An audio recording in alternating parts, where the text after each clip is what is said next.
Bismillahir Rahmanir Rahim. So we were still discussing the masla about the exit time of Asr, right? That's what we were discussing. So we said the ikhtilaf. On one side, you have Imam Abu Hanifa that says the exit time of Zohr is when everything, the shadow of everything is double plus the fay. We discussed yesterday what the fay is. So it's Mithlain, which is called in Arabic Mithlain, Tasniya, Mithlain, and the Fay. Then Imam Sahibain, Imam Abu Yusuf, Imam Muhammad, and all the other three Imams, Imam Malik, Ahmad, Shafi, they all say after one Mithal, right? So that is the ikhtilaf.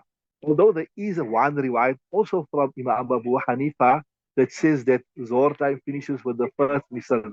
Zohar time finishes with the first Misal. Although the fatwa is not on that one, all right? So now, um, this last, we gave you two, three proofs why, according to, if you look at the hadith books, you find more proofs why Imam Hanifa said two Misal.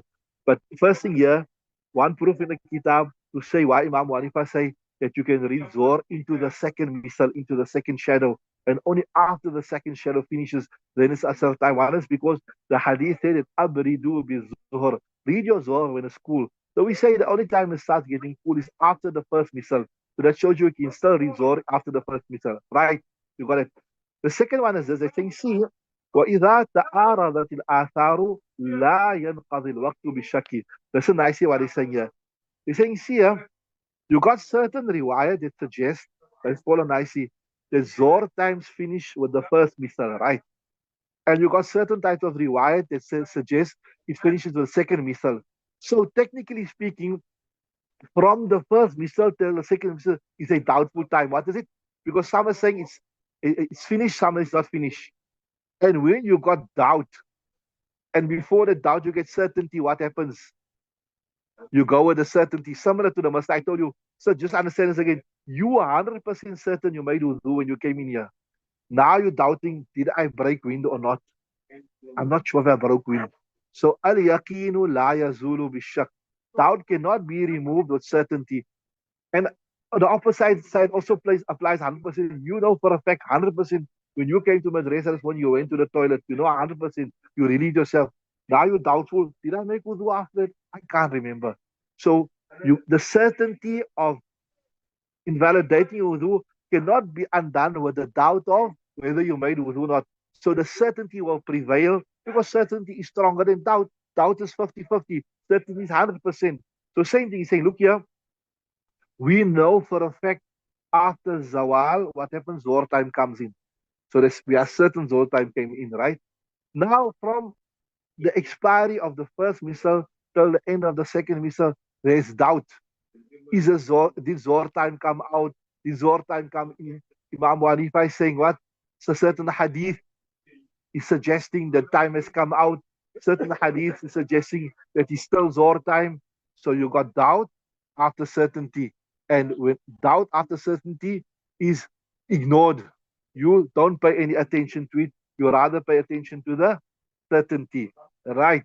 So that's yeah. So we say the certainty of it being Zohar time will continue and prevail, and we'll consider that to be Zohar time. Right. So Alhamdulillah, that is the end of now the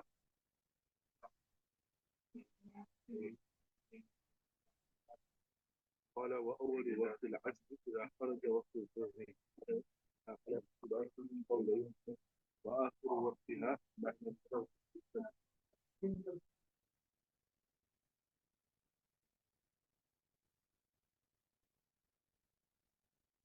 بسم الله الرحمن الرحيم. وأول وقت العصر إذا خرج وقت الظهر على القولين. And the first time of Asr إذا خرج وقت الظهر على القولين obviously is when Zohar time finishes. When does Asr's time start? When Zohar time finish. And according to Imam Abu Hanifa, rahimahullah ta'ala, Zohar time finishes after the second misal. According to Sahibain, it finishes after the first misal.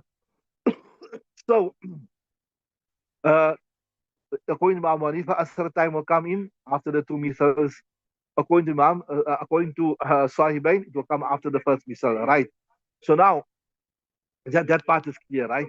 So now I told you, based upon this, you see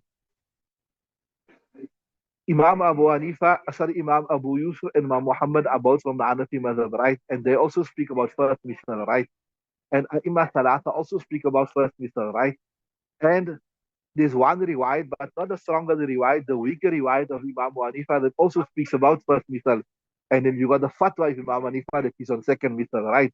The Zohr time only finishes with the second misal, and Zohr time, Asr time only comes in after the second misal.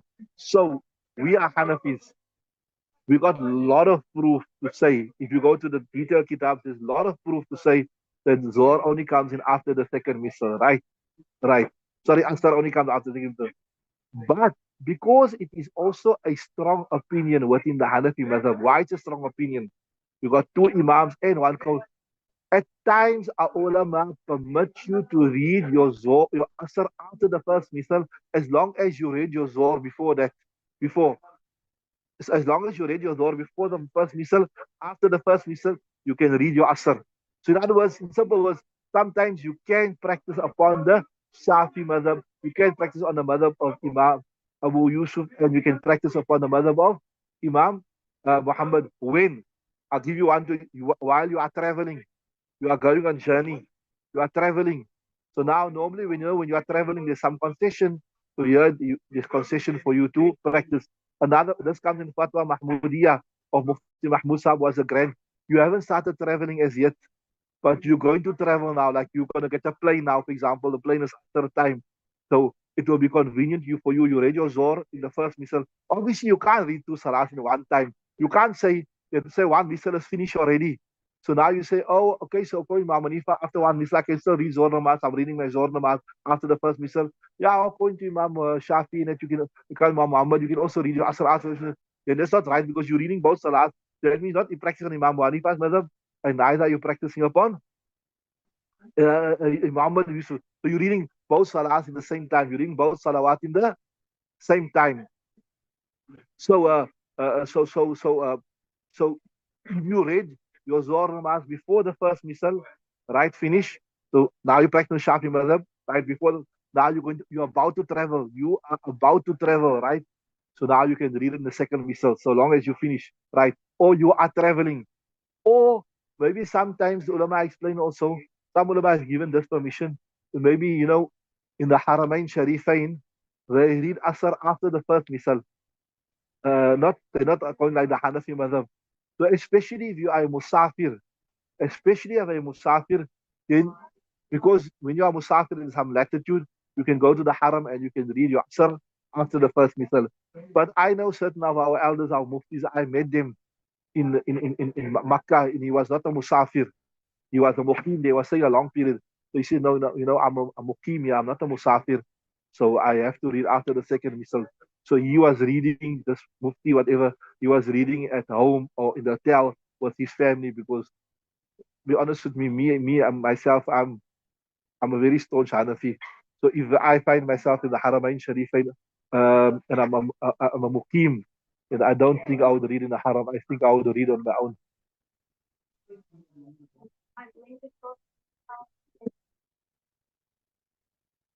Right. So although ulama have also mentioned sometimes if you're living in an area like people might living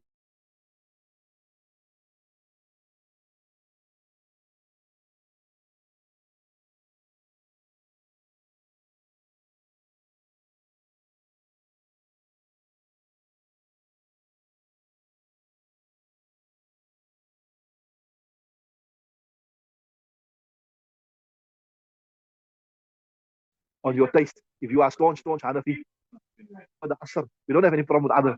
So ulama have given permission. They said, yeah, look, if there's a Hanafi masjid close by or something, then it's better for you to go to the Hanafi masjid. But if there's no Hanafi masjid, there's a question of reading at home and reading the masjid. And many ulama said, if you're yeah, then you go to the local masjid. But if there's a Hanafi masjid, then rather go to the Hanafi masjid. But it's a question of reading at home and reading the Shafi masjid after the first misal. Then many ulama said rather go to the masjid and read there. But there are also ulama they say no. They, like I told you, they'll say no. We are Hanafi, pakka Hanafi, huh? they'll make a Jamaat at home. But as I said, depends. There's difference of opinion amongst our seniors. So whatever you want to choose, inshallah, it will be correct, inshallah. Allah will accept, inshallah. Anyway, so coming there, so we're saying, I hope that clarifies it. But yes, this one about when you are traveling, when you are musafir, or maybe sometimes you're ill in hospital, and so you just finish your zohar, and after a few months you want to refinish your asr, etc., etc. Inshallah, it will be accepted. So there is normally when you are ill, when you are traveling, etc., etc., then there is some type of latitude and there is some type of leeway, right? So, so there we got the starting of the asr, right? So just to recap again, asr starts with what? With the two method according to Imam Hanifa, and that is the default ruling of the Hanafi Madhab, and the Hanafi should try to practice this under all circumstances. Yes, if there's extenuating circumstances like travel, illness, etc., etc., or you in a place where people are, you know, this after first Misl can become very early. I was once in Qatar, and it was summer. No, sorry, it was winter. It was winter. Asar Azhar is called like half past 2 in the afternoon. Can you believe it? Because half past 2, the first missile is finished already. So it comes very early. Anyway, so وآخر وقتها إن أبي حنيفة إذا صار right. So there, right, the last time وآخر وقتها إن أبي حنيفة إذا صار ظل كل شيء مثله في وفاء الزوال. Right, I told you the last time of Asr of Zohar according to Imam Hanifa is when the shadow of everything becomes double besides the fire of the wall. وقال إذا صار ظل مثله. Sahibain, like Imam Salaah says, when it becomes one mithal, right? And I told you, وَهُوَ رِوَايَةٌ عَنْ أَبِي حَنِيفَةَ رَحِمَهُ اللَّهُ. There's also riwayat of Imam Hanifa, right? I told you, وفي الزوال والفيء الذي يكون للأشياء وقت الزوال. So the fay is that shadow that's at the time of zawal, right? Right then, okay, sorry, we covered all. Sorry, I'm reading wrong place. Right. وأول وقت العصر إذا خرج وقت الظهر على القولين. So the beginning of the time of Asr is when Zohar time came out, right, according to the two opinions, right? According to Imam Hanifa, the different opinion, Imam Muhammad. وآخر وقتها ما لم تغرب الشمس. The last time is as long as the sun did not set. Now I repeat this here. When we say it's not setting about the sun, we mean the sun has disappeared completely. And again, not only the rays, sometimes the actual ball of the sun has disappeared and you see bright on the horizon. That means nothing. It still means asr. This happens sometimes, actually, by the farm. As when you go there, you see sometimes you look, because remember the west was Cape Town. You sometimes happens, you look there, you see the sun is gone. You don't see the sun, but you see it is bright red. Means nothing. Means nothing. We're not worried about the rays. We worried about the actual sun. So just I repeat this. As long as even if a small portion of the sun, the whole sun is like this. There's a circle. Let's look at a 500 coin. Even if a portion of the sun, the actual sun, not the rays, even if a small portion is above the horizon, you can see it. It's still, you can still read your asr. You can still read your asr. And even if you finish after the sunset, you can still read, no problem.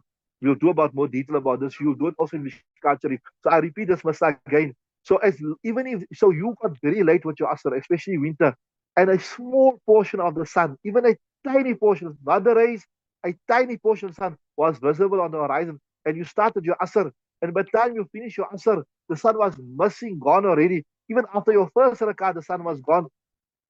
We'll say your asr is ada. You don't have to make qadha of it. We'll say your asr is ada. You don't have to make qadha of it, right? وآخر وقتها ما لم تغرب الشمس. And the last of its time is as long as the sun did not set. That's what it means. I gave you the full explanation. Why? Because of the statement of Rasulullah sallallahu alaihi wasallam, Man adraka rak'ata min al-asri. Whoever got a rak'at from the asr, we got one rak'at from the asr, right? قبل أن تغرب. I told you, even so long as you started your salah when the sun never disappears, fine. Right? قبل أن تغرب الشمس. Before the sun set, فقد أدركها. Then he's got his salah, no problem. Right? Okay, I think we'll stop there now, although we did very little today, but there was a lot of explanation. We're going to switch over to the tafsir now, inshallah.